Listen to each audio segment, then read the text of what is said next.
नमस्कार, अमर छत्तीसगढ़ देख रहे हैं आप। खबरों का रुख करेंगे। अंबिकापुर से बड़ी खबर है। शव को कंधे पर ले गए परिजन। सड़क नहीं होने पर शव को कंधे पर ले जाने को परिजन मजबूर हो गए। अंबिकापुर में कंधे पर शव लेकर कई किलोमीटर तक परिजनों को पैदल चलना पड़ा। और उदयपुर थाना क्षेत्र के गौरैया डोल इलाके की यह घटना है। कंधे पर शव ले जाने का वीडियो अब सोशल मीडिया पर वायरल हो रहा है। गांव में सड़क नहीं होने का लोगों को यह खामियाजा उठाना पड़ रहा है। ये बड़ी खबर है अंबिकापुर से। अंबिकापुर के एक गांव में मजबूरन लोगों को शव को अपने कंधे पर उठाकर ले जाना पड़ा, चूंकि सड़क है नहीं। श्रवण महंत हमारे साथ जुड़ गए हैं जानकारी के साथ।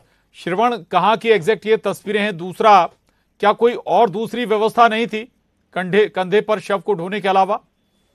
देखिए, उदयपुर विकासखंड के ग्राम पंचायत पूटा के आश्रित जो ग्राम है गौरैया डोल, वहाँ की ये तस्वीर है। और ये तस्वीर में जो परिजन हैं वो शव को कंधे पर ले जाकर अपने घर ले जा रहे हैं। बताया जा रहा है कि वहाँ रास्ता नहीं है, और रास्ता नहीं होने का कई बार ग्रामीणों ने जो है अपने स्थानीय विधायक सहित तमाम आला अधिकारी हैं उनसे मांग की थी, लेकिन अभी तो उनके गांव तक पहुंचने के लिए कोई सड़क नहीं है। और यही वजह है कि जो महिला है 55 साल की, उसकी मृत्यु कैंसर की बीमारी से हो गई थी, और वो उनका इलाज चल रहा था। और वापस जो है वहां पर जब उनके सड़क तक पहुंचे, उनके गांव के सड़क तक पहुंचे, लेकिन उस मोहल्ले तक ले जाने के लिए रास्ता नहीं था, जिसकी वजह से वो खड़े पर अपने शव को ले जा रहे थे। और ये वीडियो जो है सोशल मीडिया पे वायरल हो रहा है। और बता दूं कि ये कोई नई बात नहीं है। जो पहुंचविहीन क्षेत्र है, दुर्लभ सरगुजा जिले के कई ऐसे इलाके हैं जहां आज भी मूलभूत सुविधाओं से वंचित है, जिसके चलते इस तरह की तस्वीर सामने निकल कर आती है। बिल्कुल बिल्कुल। श्रवण, इस गांव के नजदीक या शहर कस्बा कितनी दूर है और क्यों अभी तक यहाँ कोई सड़क नहीं बन पाई? क्या कहते हैं जिम्मेदार? जिम्मेदारों से लगातार जो वहाँ के जो ग्रामीण हैं वो प्रयासरत हैं सड़क बनाने को लेकर। और यही वजह है कि वहाँ पर कैंप भी लगाया गया था, जहाँ जिला के तमाम जो प्रशासनिक अधिकारी पहुंचे थे और ग्रामीणों को आश्वासन दिए थे कि वहाँ पर सड़क जल्द ही बन जाएगी, लेकिन अभी तक कोई पहल नहीं हुआ। और वहाँ से अगर बात करूँ तो करीबन 50 किलोमीटर दूरी पर उदयपुर जो शहर गांव है, जो मुख्यालय है, और वहीं पर जो महिला है उसका इलाज चल रहा था और इस दौरान उसकी मौत हो गई है। जी, तो अभी भी ऐसी तस्वीरें सामने आती हैं जब लोगों को शव कंधे पर ढोना पड़ता है अपने गांव तक पहुंचने के लिए। शुक्रिया श्रवण पूरी जानकारी के लिए। आगे बढ़ेंगे। रायपुर से बड़ी खबर है। कांग्रेस अध्यक्ष मल्लिकार्जुन खड़गे से बीजेपी सांसद ने सवाल पूछा है। बीजेपी सांसद संतोष पांडे ने खड़गे से सम्मेलन को लेकर सवाल पूछा है। संतोष पांडे ने पूछा कि क्या कांग्रेस सरकार पर पार्टी को भरोसा है। बृहस्पत सिंह ने उप मुख्यमंत्री पर हत्या के प्रयास का आरोप लगाया। मोहन मरकाम ने विधानसभा में डीएमएफ में गड़बड़ी का मामला उठाया। ऐसे में कांग्रेस सरकार पर पार्टी को ही भरोसा नहीं है, तो ये सवाल उठा रहे हैं बीजेपी सांसद संतोष पांडे। कांग्रेस के राष्ट्रीय अध्यक्ष मल्लिकार्जुन खड़गे से उन्होंने ये सवाल पूछा है कि क्या पार्टी को अपनी ही सरकार पर भरोसा है।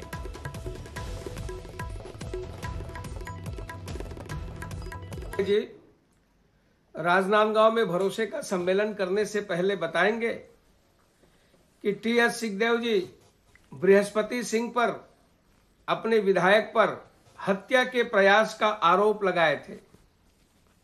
ये भरोसा कायम कब होगा? पूर्व प्रदेश अध्यक्ष मोहन मरकाम माननीय मुख्यमंत्री भूपेश बघेल जी पर एक प्रकार से आरोप ही नहीं लगाए, बल्कि विधानसभा में उन्होंने प्रश्न किया कि छत्तीसगढ़ में डीएमएफ पर भारी गड़बड़ियां हो रही है, लूट हो रही है। ये भरोसा कब होगा? विधायक बिलासपुर शैलेश पांडे को भूपेश बघेल जी पर भरोसा कब होगा, जिन्होंने टीआई, एएसआई, एसपी के रेट की बात उन्होंने खुलासा किया। विधायक जयसिंह अग्रवाल को, कोरबा के विधायक भूपेश बघेल पर भरोसा कब होगा? विधायक खुज्जी, कांग्रेस के विधायक चन्नी साहू को भूपेश बघेल के पुलिस पर, सुरक्षा व्यवस्था पर भरोसा कब होगा? शिवडहरिया नगरीय प्रशासन मंत्री राजनांदगांव में आए थे, उनका बयान है कि महीने के 7 तारीख को नगर निगम के सभी कर्मचारियों को वेतन मिल जाता है। महीनों से वेतन नहीं मिला, भरोसा कब होगा? भेंट मुलाकात में गत वर्ष नवंबर में आए मुख्यमंत्री ने बयान दिया था, कहा था कि सुरगी से गुंडरदेही मार्ग ठीक कर दिया जाएगा। आज भी जर्जर है। जनता में, राजनांदगांव में, छत्तीसगढ़ में भरोसा कब होगा? कोयले शराब में लूटा खसोटा कैसे करे मुख्यमंत्री भूपेश बघेल पर भरोसा? बीजेपी सांसद संतोष पांडे को आप सुन रहे थे। हमलावर हैं कांग्रेस पर, सवाल भी दाग रहे हैं मल्लिकार्जुन खड़गे, कांग्रेस के राष्ट्रीय अध्यक्ष के लिए उनका ये सवाल है। और न्यूज 18 संवाददाता हमारे साथ आकाश शुक्ला जुड़ गए हैं।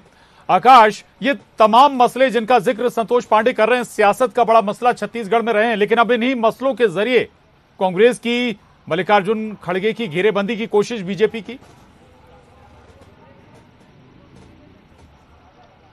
जी प्रशांत, देखिए विधानसभा चुनाव को लेकर लगातार बड़े नेताओं का दौरा लगातार चल रहा है और इससे पहले भी जांजगीर चांपा में खड़गे ने सभा की थी। अब राजनांदगांव में सभा कर रहे हैं।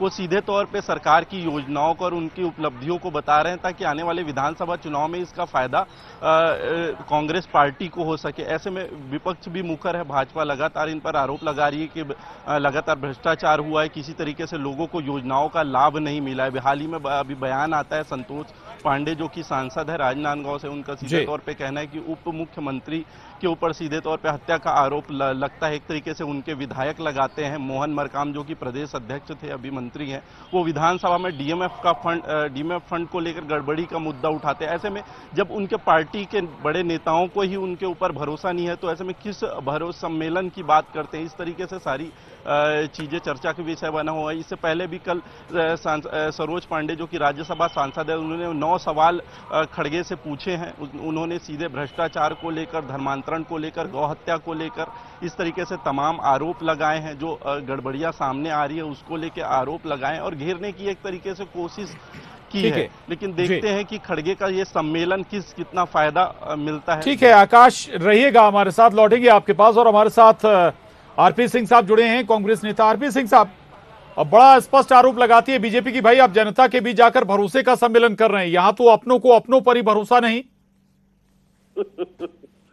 देखिए, उनकी बात में सुन रहा था, सुन के बड़ा उनके ऊपर तरस आ रहा था कि एक बेचारे सांसद की तरह उनकी छवि है। एक्सीडेंटल सांसद हैं, दुर्भाग्य से बने हुए सांसद हैं, वो संयोग से बने हुए सांसद नहीं है और ना ही जनता ने उन्हें पसंद की इसलिए सांसद बने हैं। देखिए, वो जहाँ के हैं, अगर वहीं की बात करूं, वो पूछ रहे थे कि अपने का भूपेश बघेल पर भरोसा कब होगा। जब 15 साल की सरकार 13 सीट पे सिमट जाती है तब भूपेश बघेल पर भरोसा होता है। जब 68 सीटें हम जीत के आते हैं तब भूपेश बघेल जी पर भरोसा होता है। और जब 5 बाई इलेक्शन हम जीत जाते हैं तब भूपेश बघेल पर भरोसा होता है। जब 14 में 14 नगर निगम हम जीत जाते हैं तब भरोसा होता है। और जब 90% से अधिक जिला पंचायत हम जीत जाते हैं तब भूपेश बघेल पर भरोसा होता है। जब राज्य के 40 लाख गरीब परिवार गरीबी रेखा से उठ के ऊपर आ जाते हैं तब भूपेश बघेल पर भरोसा होता है। और यह हम नहीं कह रहे, नीति आयोग कह रहा है। यही खैरागढ़ जिला है, उसको जिला बनाने की मांग 30 साल पुरानी थी। रमन सिंह जब लाठी ठीक बात है आरपी सिंह साहब, ये जीत बिल्कुल अपनी जगह है, आप लोगों ने जीती हैं, ये सभी बाई इलेक्शन जीते हैं। लेकिन जो सवाल उठा रहे हैं संतोष पांडे जी, उसको भी समझिएगा। भाई डीएमएफ का मामला आपके तत्कालीन प्रदेश अध्यक्ष ने उठाया था, बृहस्पति सिंह आपके विधायक हैं, उन्होंने आरोप डिप्टी सीएम, वर्तमान में जो डिप्टी सीएम है, उन पर लगाया था कि भाई हत्या के प्रयास हो रहे हैं। तो इनको क्या नकारा जा सकता है क्या? बिल्कुल मत नकारिए, बिल्कुल मत नकारिए। हम तो कहते हैं यही तो लोकतंत्र है, यही तो डेमोक्रेसी है कि एक दल के अंदर अपने लोगों को बोलने का अधिकार है। आज बीजेपी पे हिम्मत है किसी की, मोदी जी और अमित शाह के खिलाफ बोल कर दिखाएं। और रही बात करप्शन की, तो संतोष पांडे जी एक छोटा सा जवाब दे देंगे बस। रमन सिंह ने प्रदेश कार्य समिति की बैठक रायगढ़ में कहा था ना कि मैं हाथ जोड़ के निवेदन करता हूँ, 1 साल के लिए कमीशन खोरी बंद कर दो, 20 साल सत्ता में रहेंगे, छोटी मोटी बातें तो हटा दीजिए। जिस राज्य का मुख्यमंत्री अपने मुंह से स्वीकार करे कि आप 1 साल कमीशन खोरी बंद कीजिए, फिर 20 साल खाना। रमन सिंह के बेटे का नाम पनामा में क्यों आया, क्या आप नहीं जानते हैं? क्या देश के बैंक छोटे पड़ गए थे जो विदेश में खाता खोलना पड़ गया था? तो संतोष पांडे जी किस मुंह से बात करते हैं? कवर्धा में दंगा होता है, रमन सिंह के पुत्र संतोष पांडे वर्तमान सांसद नामजद आरोपी दंगा फैलाने के, ये किस मुंह से बात करेंगे? या ये तो इस बात का जवाब दें कि खैरागढ़ को इन्होंने 15 साल की सत्ता रही जिला क्यों नहीं बनाया। ये तो इस बात का जवाब दें कि मानपुर महिला जो कि आदिवासी बहुल समाज है, वहां आदिवासी वर्ग जब मांग करता था जिला बनाने की, ये पुलिस की लाठियों से पिटवाते थे। हमने उसको जिला बनाया, आपने जिला क्यों नहीं बनाया। और सबसे अंत में एक छोटी सी बात जी, अब लगभग 4 वर्ष से ऊपर का कार्यकाल संतोष पांडे जी का हो चुका है। वो बताएं कि उन्होंने प्रदेश के लिए और राजनांदगांव लोकसभा क्षेत्र के लिए क्या किया। कुछ नहीं, नील बटा सन्नाटा। जी जी, शैलेश पांडे का भी वो जिक्र कर रहे थे, कई और मामले उन्होंने जिक्र किया आरपी सिंह साहब। लेकिन एक बात जरूर है कि चलिए मैं आ रहा हूं आपके पास। बीजेपी नेता अनुराग जी हमारे साथ जुड़ गए हैं। अनुराग जी, थोड़ी बात आपने जरूर सुनी होगी आरपी सिंह साहब की कि भाई लगातार जीत हम दर्ज कर रहे हैं, जनता के बीच हमारा भरोसा है। फिर सवाल जो उठा रहा है वो तो एक्सीडेंटल व्यक्ति है जो सांसद बन गया। देखिए, वो व्यक्ति बात कर रहा है जो स्वयं ईडी का चार्जशीटेड है, और उसकी बात पे हम जवाब दें। मुझे एक बात बताइए, जो माननीय संतोष पांडे जी ने, सम्मानीय सांसद संतोष पांडे जी ने जो सवाल उठाया उसका जवाब कांग्रेसियों को देना चाहिए ना। ये भरोसे का सम्मेलन कर रहे हैं तो फिर 4.5 वर्ष गुजरने के बाद सिर्फ 3 महीने के लिए इन्होंने उप मुख्यमंत्री क्यों बनाया। अगर केंद्रीय नेतृत्व को, कांग्रेस के केंद्रीय नेतृत्व को भूपेश बघेल पे भरोसा होता तो जब इतना दिन भूपेश बघेल चलाए हैं तो आगे भी चला लेते। उन्होंने देख लिया कि लगातार भूपेश बघेल का चेहरा दागदार होते जा रहा है और जनता से उसका विश्वास उठ रहा है, इसलिए उन्होंने उप मुख्यमंत्री बनाया। अब उस उप मुख्यमंत्री का बयान सुनिए। वो स्वयं कहते हैं कि हमने 12 वादे पूरे किए हैं, 12 पे आंशिक काम किए और 12 वादे टच नहीं किए, और मैं इस समय जन घोषणा पत्र समिति का सदस्य नहीं बनूंगा। मतलब लास्ट जन घोषणा पत्र समिति के सदस्य जन घोषणा पत्र के समिति के सदस्य बनने से इंकार कर देते हैं। मतलब उनका खुद के सरकार के ऊपर भरोसा नहीं है। अब इनके मंत्री रुद्र गुरु पे आते हैं।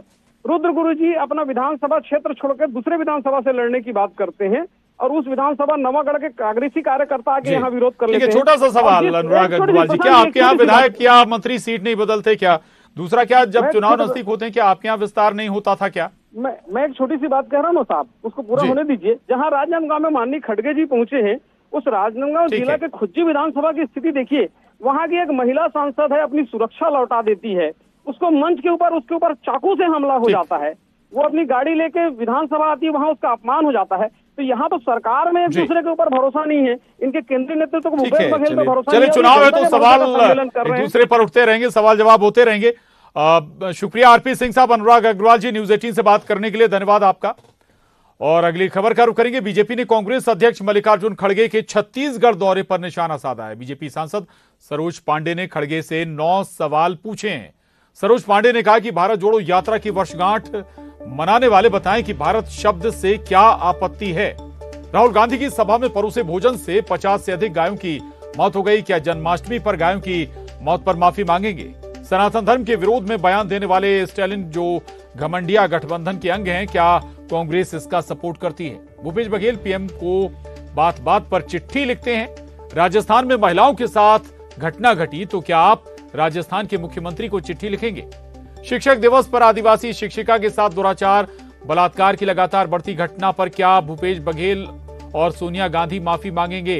राज्य में बलात्कार और हत्या के मामले हर दिन सामने आ रहे हैं। खड़गे बताएं, क्या वो स्वयं माफी मांगेंगे?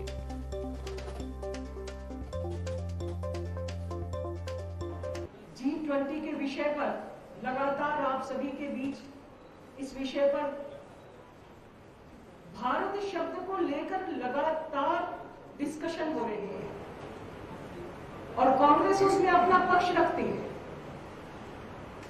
तो आज मेरा पहला प्रश्न है कि भारत जोड़ो यात्रा की वर्षगांठ मनाने वाले कांग्रेस पार्टी को यह बताना चाहिए कि उन्हें भारत शब्द से क्या आपत्ति है। छत्तीसगढ़ में विगत दिनों और कोरबा से बड़ी खबर है। कांग्रेस प्रदेश सचिव विकास सिंह गिरफ्तार किए गए। आदिवासी महिला से छेड़खानी का आरोप है विकास सिंह पर। जमानत खारिज होने के बाद उनकी गिरफ्तारी हुई। पुलिस ने बिलासपुर से विकास सिंह को गिरफ्तार किया है। जिला बदर भी हो चुका है विकास सिंह। तो ये बड़ी खबर है। कोरबा से कांग्रेस के प्रदेश सचिव विकास सिंह को गिरफ्तार किया गया है। आरोप है विकास सिंह पर एक आदिवासी महिला से छेड़खानी का, और जमानत खारिज होने के बाद तत्काल ही विकास सिंह को गिरफ्तार कर लिया गया। इससे पहले आपको याद दिला दें कि विकास सिंह जिला बदर भी हो चुका है। तो ये बड़ी खबर कोरबा से। रायपुर से बड़ी खबर, एयर होस्टेस रूपल ओगरे की मुंबई में हत्या के मामले में हत्या के आरोपी विक्रम अटवाल ने फांसी लगाकर आत्महत्या कर ली। पुलिस लॉकअप में फांसी लगाकर मौत को गले लगा लिया। विक्रम को पुलिस ने रूपल की हत्या के आरोप में गिरफ्तार किया था। रायपुर की रहने वाली थी एयर होस्टेस रूपल ओगरे और रूपल ओगरे की हत्या का आरोप लगा था विक्रम अटवाल पर। प्रशांत पांडे, न्यूज 18 संवाददाता मुंबई से हमारे साथ जुड़ गए हैं। प्रशांत, क्या वजह निकल कर आई हैं? मौत को गले लगा लिया विक्रम अटवाल ने, आरोपी था एयर होस्टेस की हत्या का। जी बिल्कुल, देखिए अभी तक वजह जो है स्पष्ट नहीं हो पाई है। मुंबई पुलिस ने आरोपी के बॉडी को नजदीकी अस्पताल पोस्टमार्टम के लिए भेज दिया गया है। जानकारी के मुताबिक आज सवेरे तकरीबन 6 बजे के आसपास जेल के अधिकारियों को जानकारी मिली कि आरोपी ने लॉकअप के अंदर अपने पैंट का इस्तेमाल करके खुद को फांसी लगा ली है।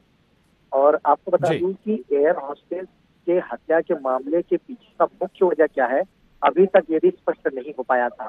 पुलिस ये जानने की कोशिश कर रही थी कि किस इंटेंशन से आरोपी ने एयर होस्टेस की हत्या की है, क्योंकि जब कोर्ट में इसे प्रोड्यूस किया गया था तो पुलिस ने यही दलीलें रखी थी कि इन्हें जांच करना और जानना है कि हत्या के पीछे का वजह क्या है, जिसके चलते उसे पुलिस कस्टडी में भेजा गया था।